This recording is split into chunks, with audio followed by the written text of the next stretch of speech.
You're watching The Experience, Comic Culture and Sales, streaming live daily to Facebook, YouTube, Twitch, and Twitter. Hi, everybody. It's Miss Jen. It is a wonderful Monday after all Thanksgiving goodies have been eaten. If you can pull it together today, get yourself, sitting upright from the couch and get yourself with the tryptophan. Or if you have rockets flying at your head, you should tune in and be excited. Tell your friends to pop on, because today we're going to talk to some amazing people, including Erica Schultz. But then we also get to talk to Dirk Manning and Arn Anderson. So if you're a wrestling fan or no wrestling fan, that you're like, man, I wish I could get them addicted to comic books, maybe this is the show for them. You can have them be cross-promoted. All right, we're going to come right back after this.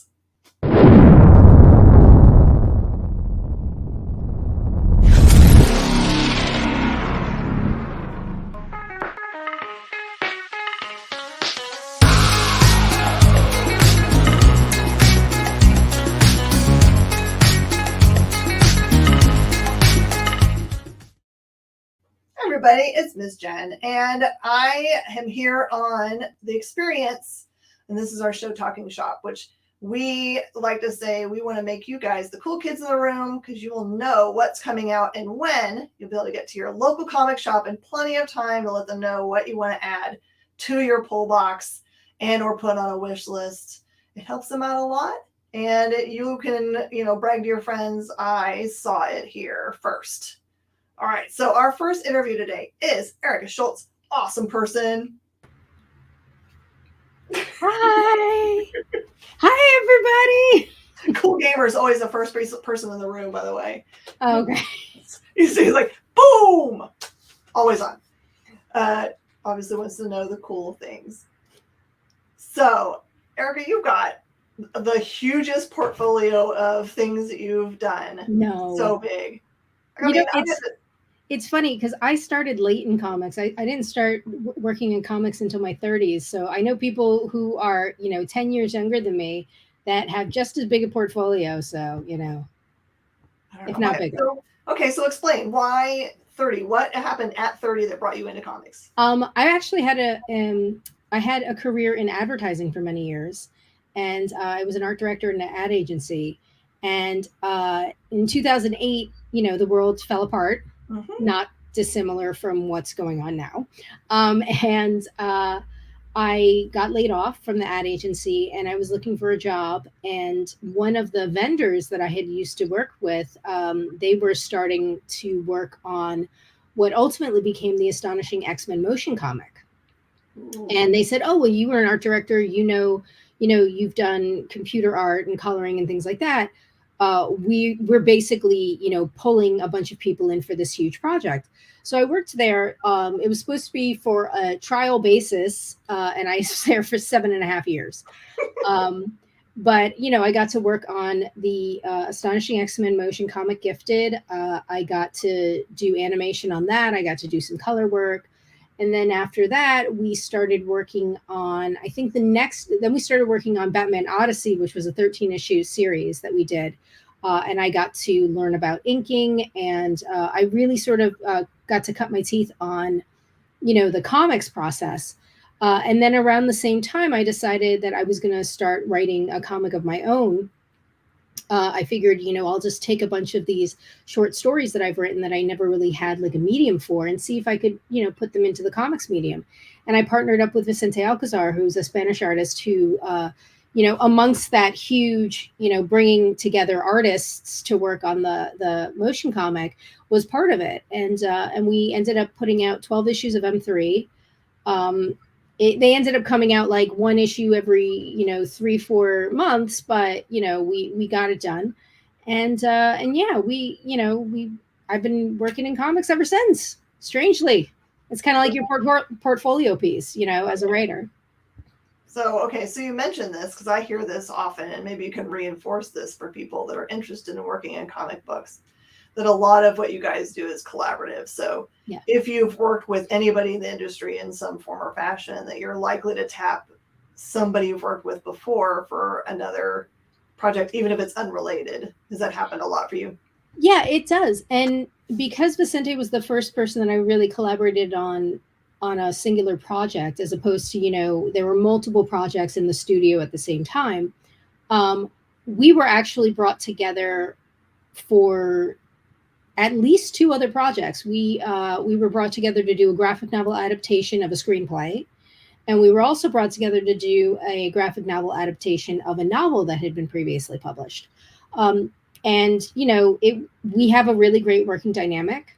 And I think that was one of the reasons why people sort of looked at us as a team rather than just individually, which was fine. I mean, we still work together really well. He's working on other projects. I'm working on this. But if we end up coming back together to collaborate again, I'd be more than happy to do so. Have you guys found that sweet spot where you don't have to write as much down? Because you just can say, you know what I mean by this in shorthand. Yes and no. There are times that, I mean, Vicente has had a career that spans literally since before I was born. So there are times that I will write something and he will just sort of like pull rank and be like, no, I'm not drawing that or something. Or, or he'll say, I know what you're trying to do here, but I can do it better. So we're going to do it better. I'm like, all right, fine. So there's a certain amount of veneration that I have for all the work that he's done. But at the same time, I mean, we really do work very well together. And because I worked as an art director and I worked in the visual medium in advertising, there are certain ways that I sort of think of things in a visual way, and I can communicate that than say somebody who's never worked in a visual medium before. I know that some of the biggest challenges for writers, if they want to get into comics, is if they're novelists and they don't really understand writing a direction, panel direction for an artist. They'll sort of go on and on and on into this flowery language and everything, and it's not really giving the artist any actual information. And when I taught writing at the Kubert School, that was something that I kept sort of hammering home with the students, was this idea of like, I know that you are going to draw this script, so it's shorthand in your brain, but it has to be on the paper. If it's not on the page, it doesn't exist. Yeah, I learned that the hard way when back in the 90s when you could do a black and white comic book of any kind, and people were like, sure, we'll print that. Yeah. And zines, I mean, zines have always been huge. I think that was the thing that I made the mistake of, because I was mostly selling it to my customers in my store, and we talked about it all the time. I got to fill in the gaps for them. Well, that doesn't exist in the real world if you're going to sell your comic book on the rack. So it's something you have to like remember. You're not going to be sitting there next to every comic book rack or magazine rack or whatever. It has to be on the page. Yeah. Which is why, for the most part, I mean, you have on that inside front cover, you have on a lot of the Capes books, you have the recap.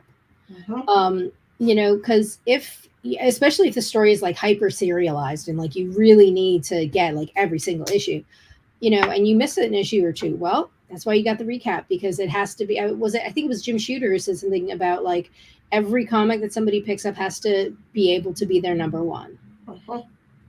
It's so wise, because there's a lot to be said to like long mythos, big arcs in comic books and comic book series that you have to, you can follow them through all the books that are tied to it.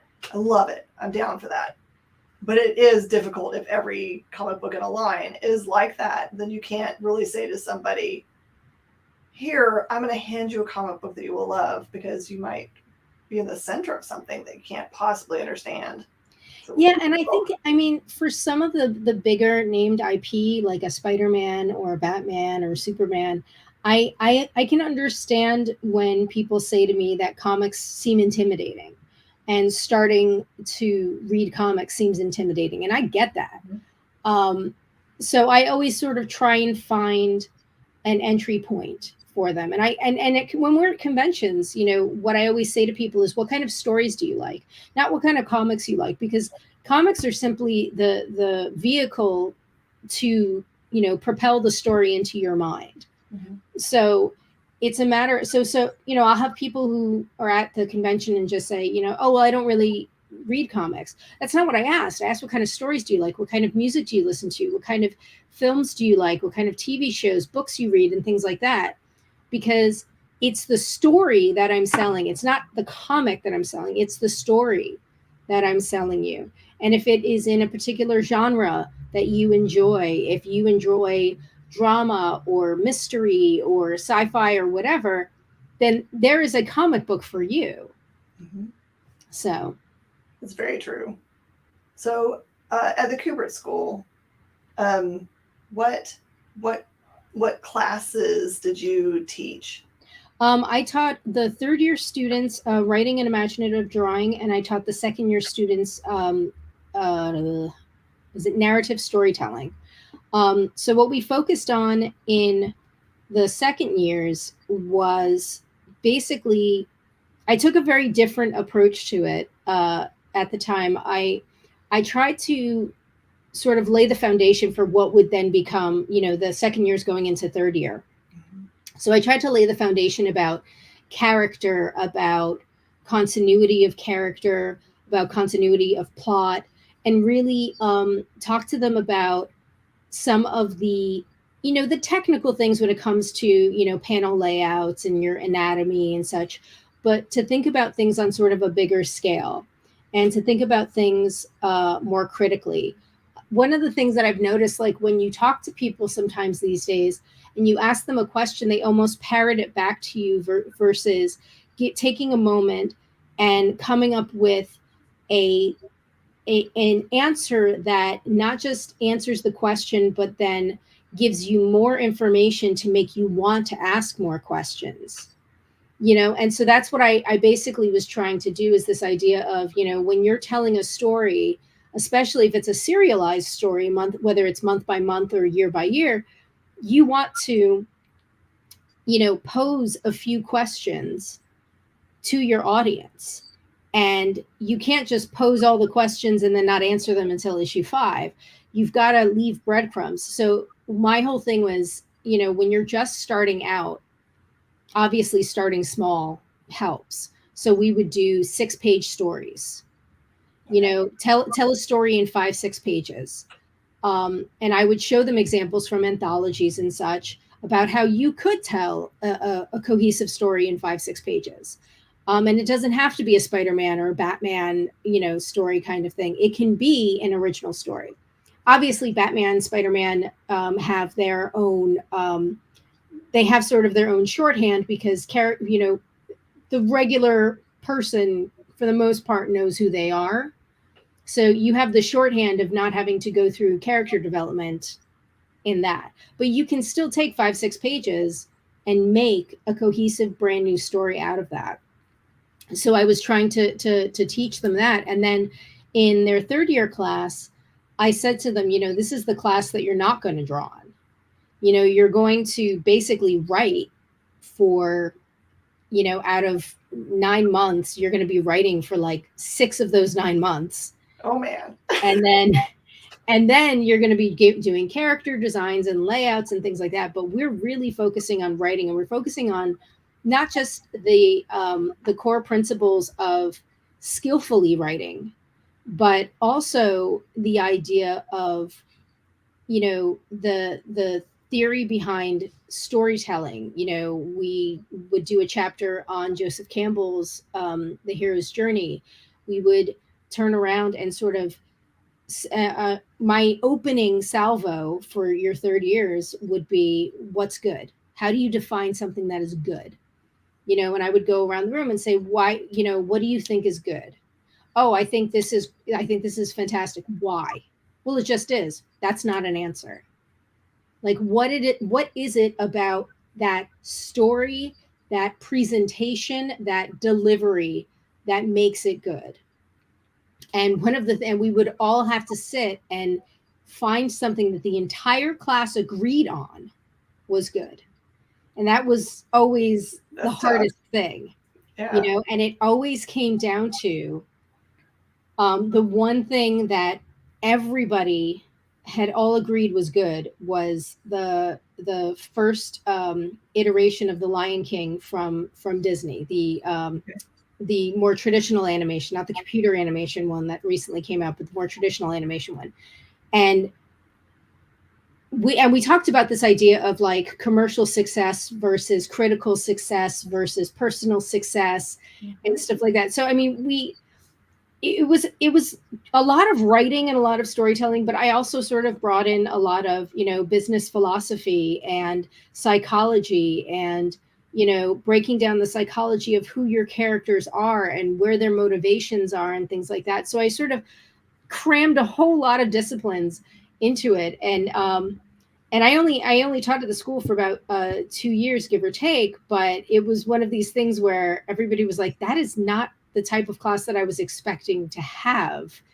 It was very weird. Like, for the second years, the first day of class, there's this fantastic podcast called Everything is Alive. My Daredevil editor, Sarah Brunstad, had turned me onto it. And it's a great podcast. And it's basically a guy interviewing an inanimate object. Oh, no. And, the person voicing the object is answering these questions and giving characterization and emotion to this inanimate object. So what I would do is I would sit in class and we would listen to an episode, and every, couple of minutes, because the episodes are between, 15 and 25 minutes long. And every few minutes I would break and say, okay, what have we learned about this character now? Like, what have we learned more about this person? This lamp post or paper towel roll or, ludicrous things. But it started having the students start thinking about things as anything can be a character. Mhm. And you have to assign an emotion to them. You have to assign a motivation to them. You have to assign a world in which they can live and perpetuate. And you have to assign a plot that will challenge that. So yeah, I was a very challenging teacher. I probably wasn't the most liked of all the teachers. No, I mean, I think to be honest, my favorite teachers growing up in every different kind of class were the ones that were the hardest because they pushed you. Yeah, I think I might have pushed some students a little too hard. They were just like, "Why are we doing this? This makes no sense. Why am I listening to a thing about a bar stool?" It's like, oh, but it does make sense. I promise you. Hey, listen, the whole time you're talking about that, I was thinking of Marcel the Shell with Shoes On, which is basically an inanimate object that, has its own feature film now. There you go. It all works. You can and that's sort of the idea of like, traditional storytelling is literally just it's emotion. Mm-hmm. And whether it's, a stapler having that emotion or a person having that emotion or a cat or a tree or anything. And I think, you look at Dr. Seuss, all the things that Dr. Seuss did, assigning emotion to inanimate objects. You look at Shel Silverstein, the poet, all this emotion that would be assigned to these strange situations or these strange little people or, sneeches or whatever, and I think I wanted them to think outside of a superhero, an animal, just your typical slot in anthropomorphic living thing, and make them go on an adventure, because there's so many more stories to tell that aren't just that, Absolutely. So I was trying to expand their universe a bit. So did you find that the creativity that you had to have in advertising marketing in selling a inanimate object or thing applied a lot to writing for comics as well? Yes and no. I mean, it's all storytelling. Selling an ad is telling a story. It's telling a story that you hope will endear whatever product it is to your audience.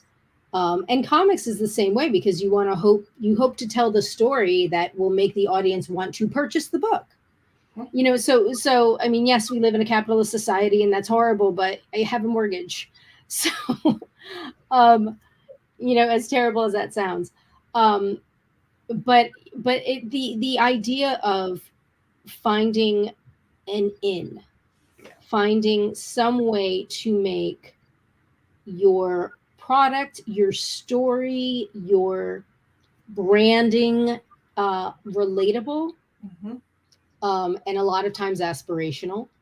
I worked on Clearasil, so you had a lot. So you had a lot of like really good-looking teenagers with beautifully clear skin, and jumping around and having a great time and everything, and trying to make it appear as if that is the life that I want.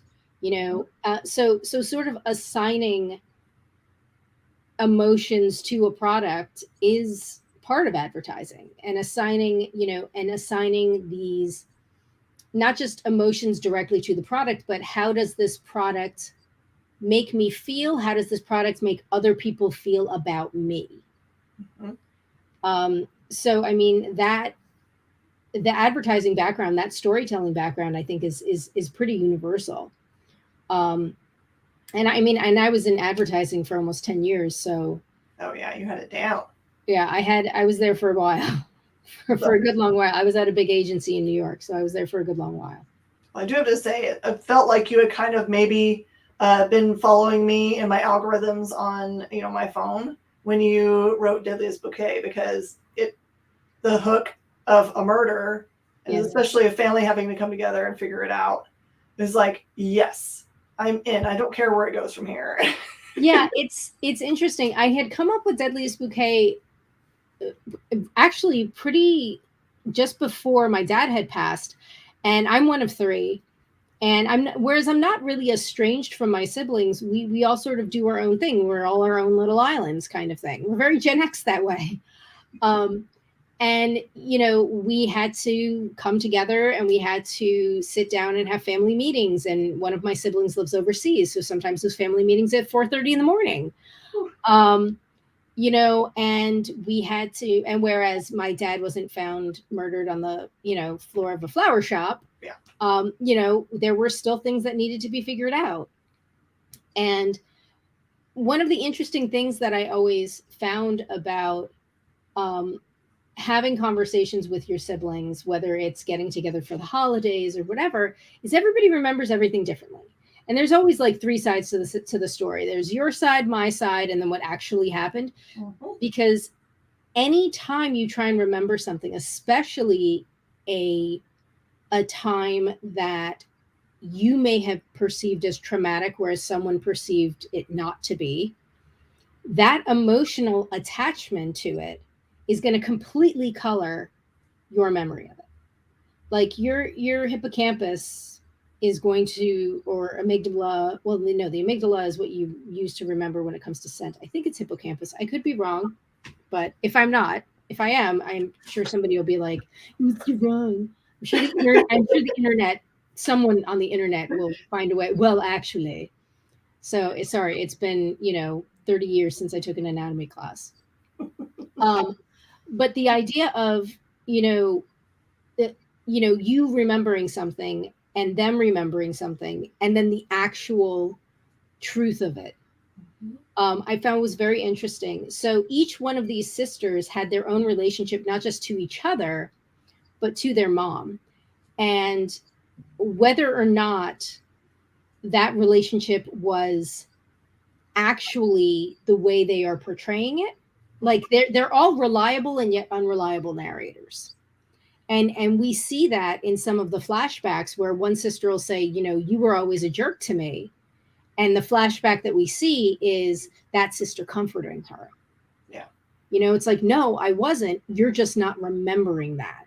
And it might not have been the soft, squishy hug, but it might not have been nearly as harsh as, Violet remembers it, or Poppy remembers it, or, whoever else. So I think that it's very interesting how we remember things, and especially when it comes to family, because every family, you could be the Cleavers and you'll still have some type of experience that is going to either cause a fracture, an argument, something, and everybody's going to remember it differently.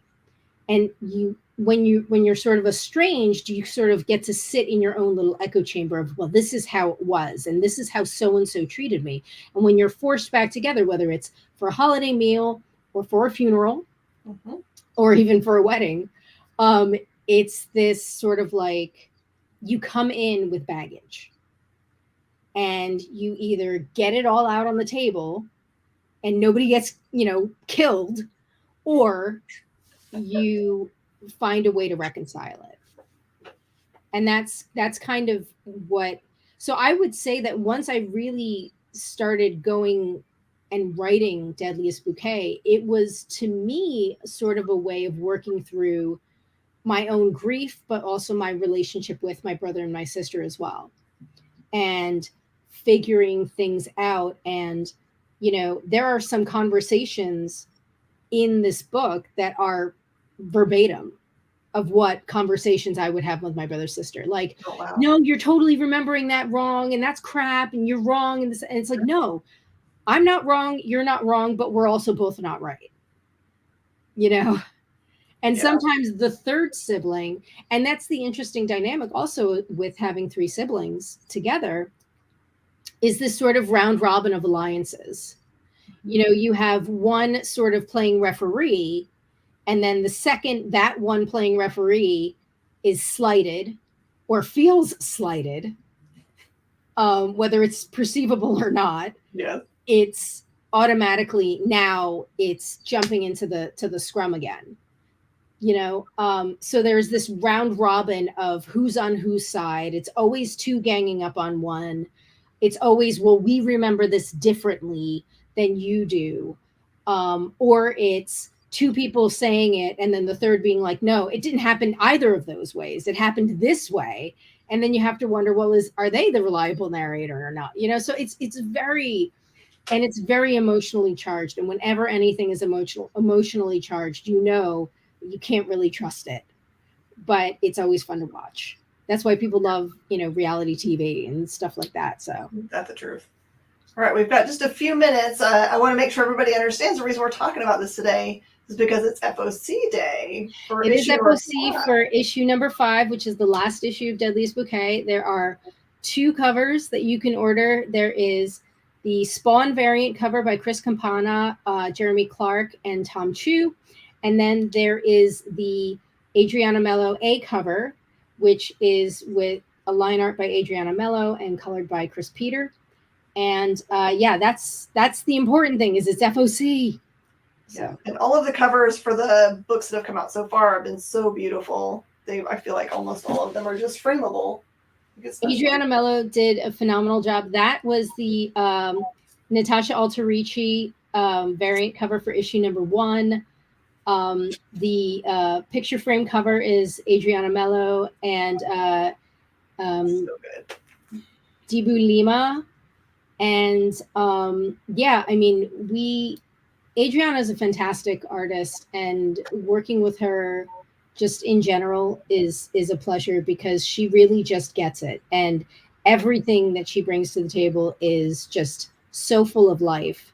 Natasha Alterici, another fantastic cover artist that I've worked with. If you haven't read her book, Heathen, from Vault, definitely check that out. And Natasha's great to work with. Natasha did covers for Forgotten Home.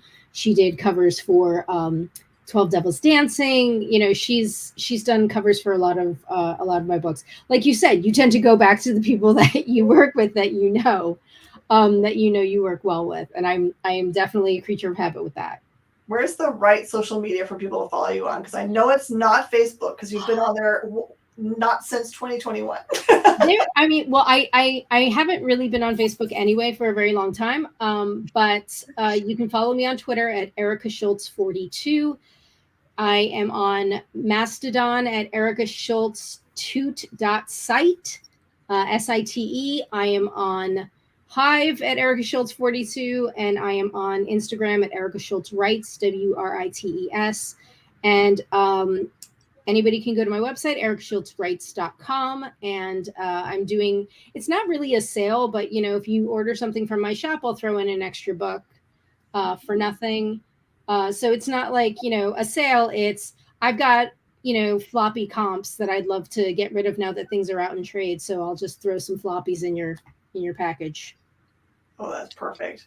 All right, everybody, make sure you give some thumbs up and hearts to Erica for showing up. We're going to have her back definitely sometime March, because we've got 2 big releases from Erica then, which I'm super Hallows Eve and about. X23. Mm-hmm. And the trade paperback of Deadliest Bouquet from Image. This is what I'm saying. You've got a huge it's amount March Madness. All right. Thank you so much, everyone. Stay tuned. We've got our interview with Dirk Manning and Arn Anderson up next. Thank you. To be continued. 3 little words that hold the secret to the next great story. 3 words that will thrill you, confound you, give life to new possibilities. Every variation of To Be Continued is a promise of adventure, a promise of excitement, a promise of unseen wonders and unexplored worlds. A promise that every issue you read makes you a part of a never-ending journey, and behind every page there will be an unopened door waiting for you. This story to be continued at your local comic book shop today. Visit comicshoplocator.com today. Did you know that every experience show, including some exclusive content, streams on Twitch? Check it out, twitch.tv/the_EXP. Or just scan that QR code.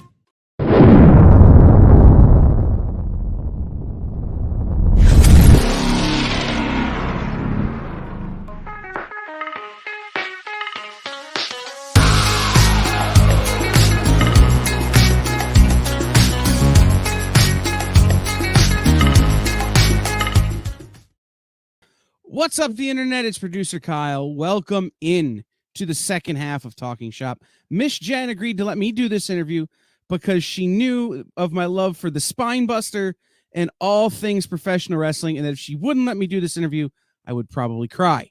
So, without further ado, I'm going to bring in someone who you've seen a lot on the air. He's on the channel all the time. He does a lot of killer work, a really good friend of ours, Dirk Manning.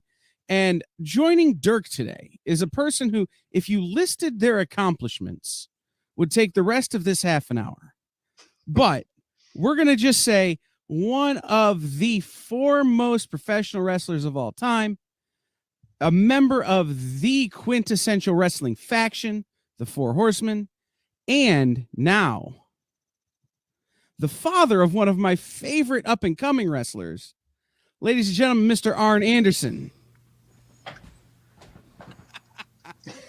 Oh, hey. Awesome. Nice to see everybody. So good to see you, buddy.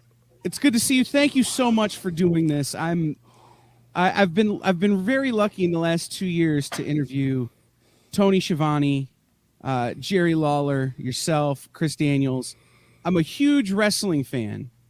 And of all those guys, your book has the best title. How does it feel to be able to say to Schiavone, hey, I got a better title than you did? You guys did a fabulous job on his book. You really did. And I'm sure he's very proud of it, and I'm very proud of it for him. I, too, am a wrestling fan. It goes back to 8 years old, and I love it. I never thought I would be in a position that anyone cared enough about me or my career to actually want a book on my life. As it turns out, the first one, written many, many years ago, was got some good reviews, and I've been asked for the last 20 years or 25, when you're going to write another book, and it didn't seem like the right time. Brock is coming along really well now, which is my goal in business, is to help him along. So it seems like the right time right now. So that kind of leads me into my first wrestling question, because I've got a list of wrestling questions, but I need to talk about the book. So I've got my list of book questions too. So I'd love to just talk to you about wrestling for like ever. But when you started in the business professionally, was the height of the territory era, Georgia Championship Wrestling, Mid-South, the NWA, and all of these things. And for a long time, wrestling fans didn't have the privilege of having a ton of great promotions to follow like they did back in the 80s. And so how do you feel about the state of wrestling now that there are those options for people? Do you feel like wrestling is stronger? How do you feel about the industry as a whole? To be honest with you, I don't feel like it's stronger. I feel like there's only one way to get good at what we do, and that's reps. You got to get in the ring and wrestle day after day after day in a row, because if you have aptitude and the right attitude for this, you'll get just a little better each day, a little better. And what you screwed up last night, it's still fresh in your head. You can go back and work on it, hopefully fix it either the next day or the next day or the next day. So I feel like the kids coming up now don't have the opportunity to wrestle every day like we did. I mean, there was in 1986, I wrestled 336 days. That's not times, that's days. Plus twice on Saturday, twice on Sunday. You can either flop terribly in that amount of time, or you can get better. And most guys and girls that got in the business getting to wrestle every day, they got better. And I think that's the difference between now and then. The relaxed schedule is great for being home, but it's not magnificent for getting better in the business and in a quick time. So, there's a huge difference scheduling wise in what it is now and what it used to be. And you mentioned it earlier, and you mentioned just now, Brock, your son, is coming up in the business. He's one of my favorites. I like bigger, kind of more traditional style wrestling. I can get behind guys flying around like they got wings, but I like a guy who can make a good shoulder tackle. So what is it like kind of taking on that role of wrestling dad and coach and trainer, obviously, but like this thing where you're bringing somebody else along and you can impart that wisdom? What's that been like? Well, he's not a body guy, just like I wasn't a body guy. There won't be a picture you will find of me anywhere where I had abs. But I was also 6'1", 250 pounds, and big enough to compete with the bigger guys, the Steiners, the Road Warriors, Demolition, all those guys. But I wasn't just some guy that was a body and that's all you have. And because that's, looking great, my God, it's a 24/7 business. The diet, all the things that the body guys, went through on a daily basis, their diet, their cardio, all those things, they put their time in. I was a guy that put my time into learning this business, learning how to talk, learning how to wrestle, learning how to travel, learning how to act when you walk in a locker room with a bunch of grown-ass men in there, how to act respectfully and respect the business, how to respect fans like yourself, like myself. I hope Dirk, same. Maybe we're making a fan out of him. So to be able to teach Brock all those things, which they're not being taught just, say, on an indie show. When you walk in a locker room, there are certain things that you do. And not having talent sitting in that locker room that has worked for WCW or Jim Crockett Promotions or WWE or any of those, or Ring of Honor, or, any of those. AEW for that matter. There's certain locker room etiquette that you observe, and these kids aren't learning that. So hopefully I can help as many as want to be helped unofficially in those capacities. And more importantly, Brock is picking it up, and just living in the household with me, he has to have a respect for the business, just listening to me talk, because I certainly do.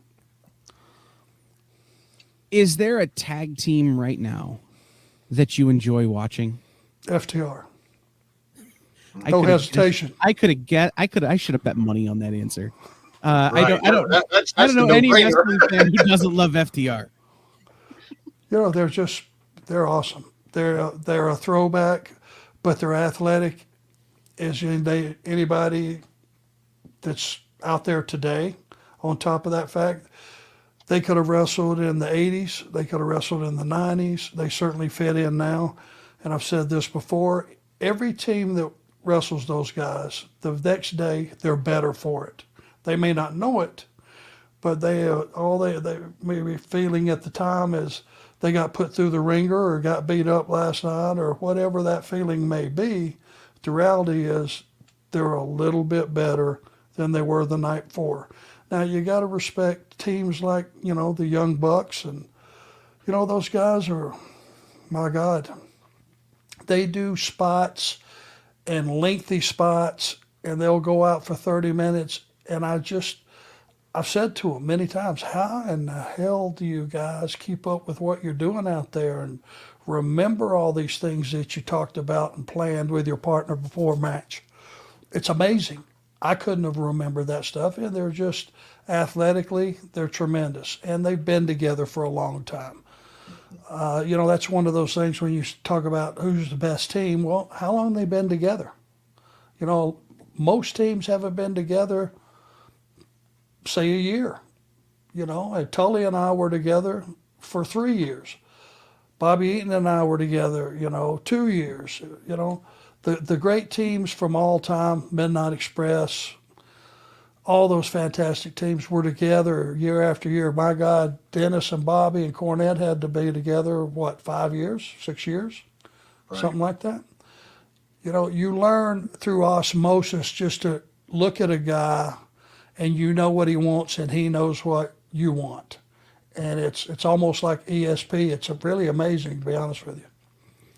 So my earliest introduction to wrestling was my uncle showing me tapes of yourself and Ric Flair and Ole and Tully Blanchard, the original Four Horsemen versus the Rock and Roll Express.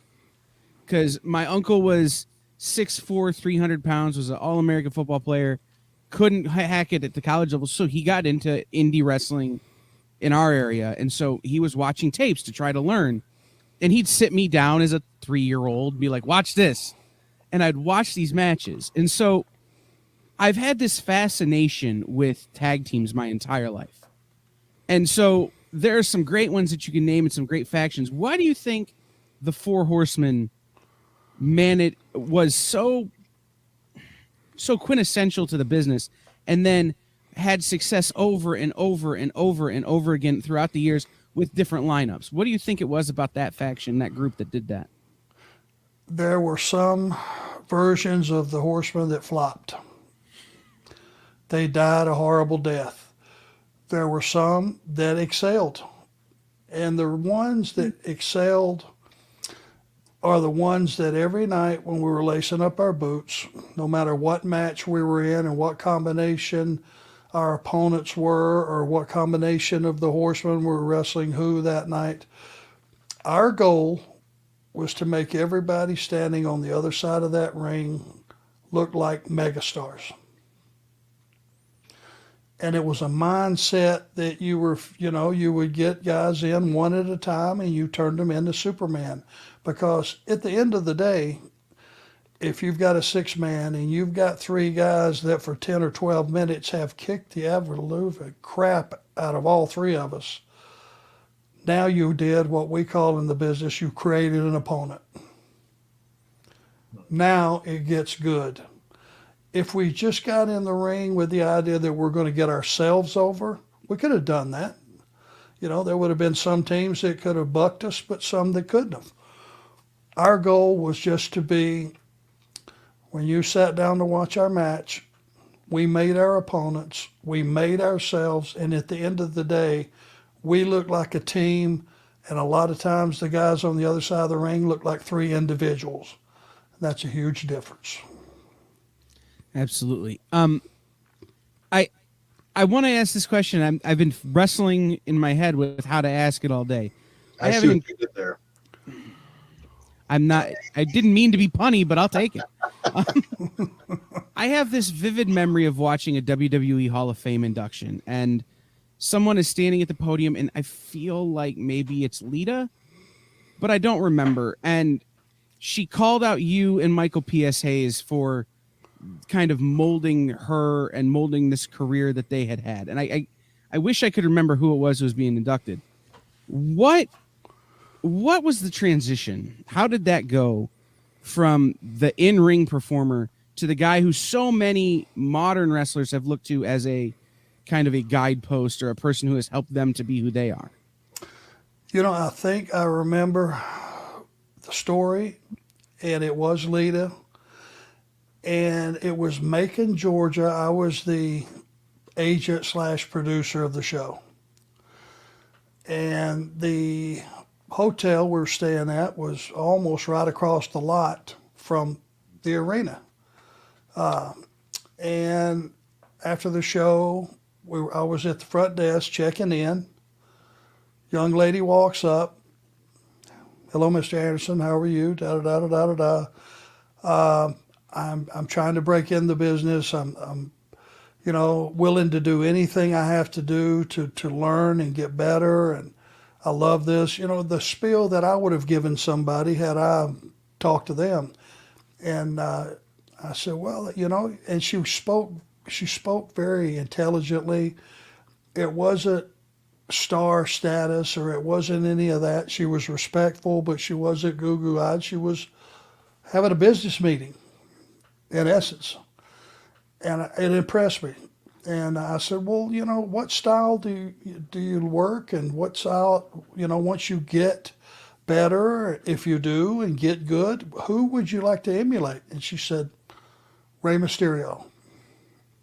She said, he's it. If I could emulate him, my God. Well, that's a tall order for anybody. But it just so happened Ray was at that hotel. I called him. I said, Ray, I've never asked you to do anything like this, but I got a young lady down here that would like to talk to you, and I think you're going to be impressed business-wise. Apparently, Ray came down. As soon as I introduced him, I said, everybody's good.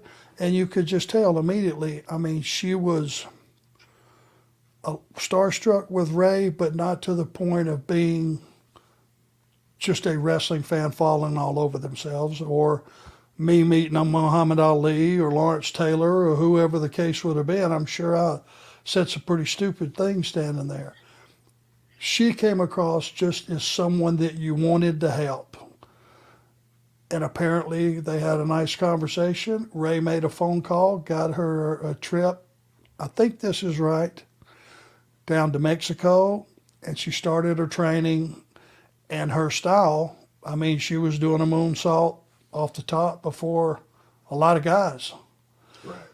So she was emulating Ray, and it wasn't a bag of baloney she was throwing me. She wanted to be the girl that was that guy, Rey Mysterio. She wanted to be the counterpart. So when you can help somebody like that in any level, just a little bit or a lot or whatever it is, it gives you satisfaction, because that's how the information is passed on. How else is it going to get passed on if we don't pass it down to the new crew of guys coming underneath us? They do the same, then they do the same, and that's how you learn. Kyle, I thank you, because should we do a second volume of Arn's comic, I think we just got the opening chapter. So yeah, I love it. I love always it. Take it ahead, Arn. I like that. Well, and let's pivot, because again, I could keep talking about wrestling. And Dirk knows this. Dirk and I have had hours-long conversations about the most in the weeds wrestling, things you can talk about, like matches that 6 other people remember. So, This is true. This is true. He gets tired of me texting him during Dynamite because he's always working and he's never watching it live. And I'm like, did you see that spot? So the graphic novel, I assume this is a Mike Dawkins production. Did Mike put this together on some level? I don't know what the behind the scenes conversation would have been between Dawkins and Dirk, but I would imagine that would have been prior to him asking me about it. He being Dawkins. Is that the way it went? Well, Dirk, or no? Yeah, it's funny you mentioned that because Dawkins told me that you were like, "Hey, I would like to do a graphic novel." That you said you wanted to do one, but I have a lot of love for Mike, and I'll he buy, has a way of networking kind of like networking people together that way. let me say this. And again, my short-term memory is brutal, and that would be falling under short-term memory, I think. It could have been a situation where he said, "Hey, Tony Giamatti is doing a comic. It's in the works," and I, knowing myself, and would have been serious. Well, how about me? Don't I qualify for a comic? Yeah, But that in a half-ass ribbon way, but not. that is, I will say, that is the way he pitched it. He was like, Arz goes, can I do a comic? And of course, I was like, yeah, that's fine, because the joke was, after I did the one with Tony, it's like, I don't necessarily want to be the guy writing wrestling comics for everybody, because I have other things I do as well. I'm a horror guy. But when Dawkins said that you wanted to do one, I was like, all right, tag me back in for one more. I was hoping, Kyle, that Arn would say his favorite tag team was himself and me. But I guess I can be second to FTR. So, Well, maybe maybe when the book comes out, I'll move up the ranks. let's look at it a year after the book comes out, and our success may warrant. Well, we are the best. I'll tell you, That's fair. That's fair. I bring it up because I want to put Mike Dawkins over. A lot of times I'll be at an indie show here in town, and it's me and him standing against the back wall, looking like two guys who should be in the ring, just talking about that guy's going to be something at some point, because he's there to deliver somebody a trademark, and I'm just there to watch some wrestling. Right. Well, let me tell you, just that trademark thing is it's a big deal. Oh yeah. The fact I have worked in this business for 40 years, up until probably 3, maybe 4 years ago, everybody was making money off Arn Anderson except Arn Anderson. I was a guy that never got opportunities as far as personal appearances or merchandise. Oh God, we're going to come out. I didn't even have a shirt until I left WWE. All those years, I never had a shirt. We had some Horseman shirts we didn't get paid on, WCW. No shirts for WWE, no marketing.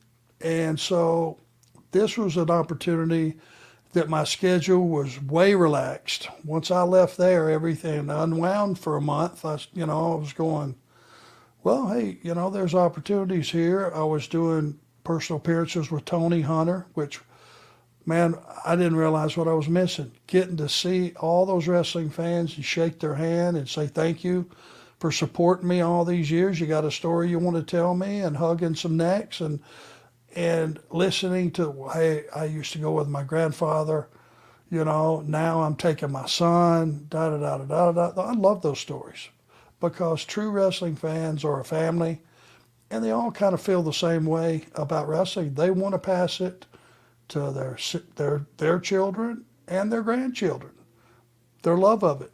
And I think that's pretty cool. You don't have to be ashamed to be a wrestling fan. Right. Not at all.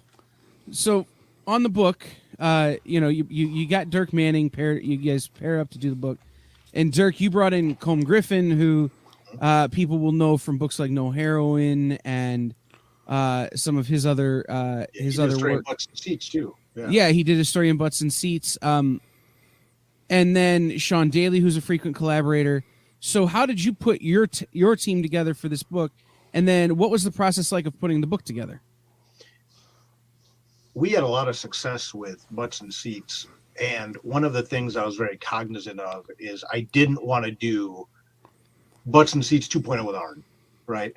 Arn is his own guy. He has his own story. He has his own style. And, getting to meet Arn and stuff like that. We had a meeting. We had dinner together several months before we started production on the book, and just getting to sit down and talk with Arn and stuff like that.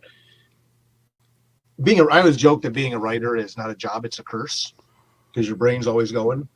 And when we had that dinner together, Arn, a bunch of us, I was thinking about what that book would look like, even when it came up just kind of passingly, And I realized I wanted to do a story where we had kind of like Arn now, modern Arn, and then extended flashback sequences about him telling his life story and then weaving back and forth between two artists. So one of the things I wanted to do is I wanted to have two artists with very different art styles. For the modern Arn, I pictured Sean Daly right away was like a dream guy for me. And Arn, I hope you take this as the compliment which it's intended. Sean Daly did this great book for Source Point Press called Samurai Grandpa. And the style of like this older gentleman who could still whoop your ass, it was just like, that's the guy I want. And it's a cartoonier style for the present Arn. But then I knew for the flashbacks, we really wanted to I wanted to have someone that could show Arn through his life, but also really represent Arn and the different people in his life fairly, I don't say photorealistically, but in a much more non-stylized fashion. And Colm was a gem to work with on Butts and Seats, and I wanted to do something bigger with him. Showed Arn the art styles. We tweaked it. We got it to where it go, to a place which is respectful to Arn and matches his style. And we were off to the races. I'm exceptionally proud of this book too, the way it's come together. Arn has been amazing to work with, and his story is fascinating. Arn, I know you're not a guy to put yourself over, but this book, my biggest problem when you talk about this book coming together was limiting it to 128 pages. This could have been a 300-page book and still been, I think, an engrossing read front to back. And I say that without even doing a play-by-play of like a lot of his match stuff, because Arn has a podcast too, and it's like, I didn't want to make the book, here's drawn versions of him wrestling. There's so much more to his career. There's so much more to Arn's life. There's so much more to everything he's done in the business. It was a real treat, and to bring in Sean and Colm on this, and like I said, that's my only regret is like there's scenes I really wanted to write that we couldn't even get in this volume because, like I said, this could have been a 300-page book. It's fascinating. I think it's a book people are going to read and reread and enjoy. Well, and I feel the same way about you and your crew. It's been a piece of cake.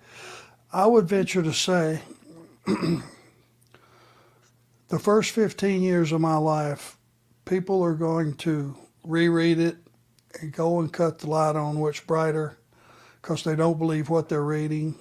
Mm-hmm. There's no way at 15, what I had experienced through my life up until that point, that I should have maybe even been alive, much less successful at anything. It was, let's just say it was a tough road. And I'm going to leave it at that, because if someone out there thinks that life has really kicked them in the nuts and everything is kind of pointing down and they don't have much of a future and they don't have much motivation, or they don't think it can work out for them, they may read this and go, well, damn, I'd have never thunk that. Maybe I can kick out of this, whatever it is. And if we get one person that happens to, it was a success before we ever get to the wrestling part of it. Absolutely. So I want to be cognizant of everyone's time. We have a couple minutes left. If you head over to arncomic.com, ARNCOMIC.com, you can back the Kickstarter. There you go. Look at that. Cards right there. Oh, man. He's a promo machine. In any appearance that I've got coming up, not to cut you off, just thought it would be the right time. I had some of these printed up, which is a reminder. It gives you all the information you're going to need to get to the Kickstarter campaign. I'll be passing these out at WrestleCade coming up.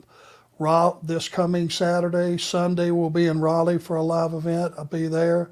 The following week I'm going to be in Columbus, Ohio, the 2nd and 3rd of December. Just a reminder, which will tell you all you need to know so you can get in on the ground floor. Awesome. And so we've got like 3 weeks left on the campaign or so.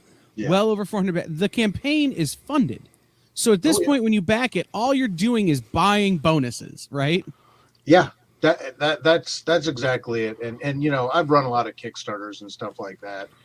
And this is always the fun part for me is now, and I like that you said it, Kyle, you're buying bonuses. You know, when you support the campaign, you're getting a Kickstarter exclusive hardcover edition of the book.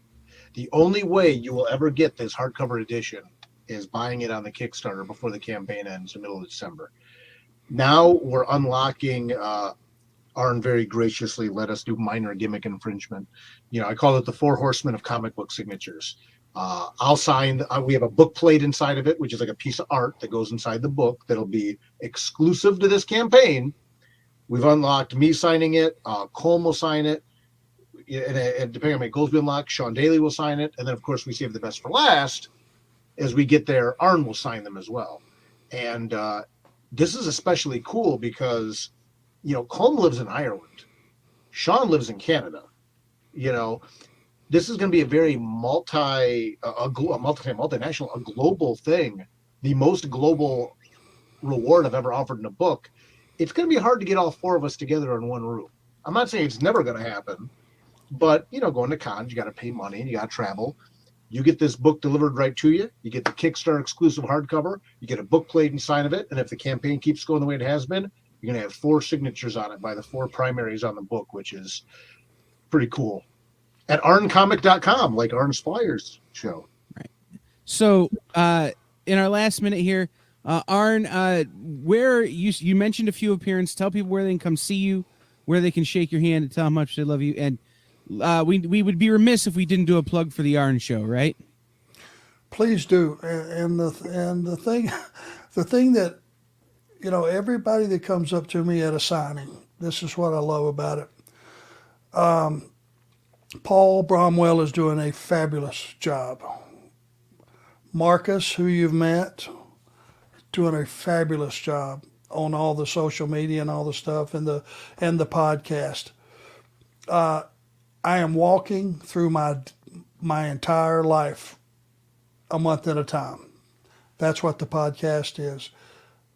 In the wrestling business, we take a month at a time, and I'll show you how difficult the travel was. You're going to be getting your chin up off the floor on that. How did they possibly get from here to there to there to there to there? Because it'll blow your mind. But we're taking it slowly. We're living, you know, reliving pretty much my life in the wrestling business. And I think a lot of people want to know what goes on behind the curtain as much as they do once the bell rings. And you're going to get all that. Awesome. And then you mentioned you've got a couple of appearances this coming weekend. You'll be in Columbus next weekend. I think I got to convince a guy with a hairdo that we need to drive down and see in a couple weekends. And please do. Yeah, you know, Arn, I know you're an ice cream guy too. One of the best ice cream places in the country is down in Columbus, Ohio. So Jenny's Ice Cream. I like ice cream. All right. It's on. It's on now. Arncomic.com. Follow Dirk Manning at all the social medias at Dirk Manning. All right. Awesome. Arncomic.com. One more time. I'm going to say it a bunch more, but I just want to say, Mr. Anderson, it has been truly an honor. I've been a fan for as long as I can remember. And I'm so pleased and so excited for the book to come out and to have had a chance to talk to you. So thank you very much. The honor's all mine, my friend. Like I said, I never got a chance all those years because I was working every single day in the office for one company or the other. People like yourself are responsible for my career. Thank you very much. Awesome. Thank you. Thank you, Dirk. Thank you, buddy. Dirk, you're the man. Oh, mutual. All right. Join the party. Head over to our link tree to find all the links for everywhere the experience is all the time.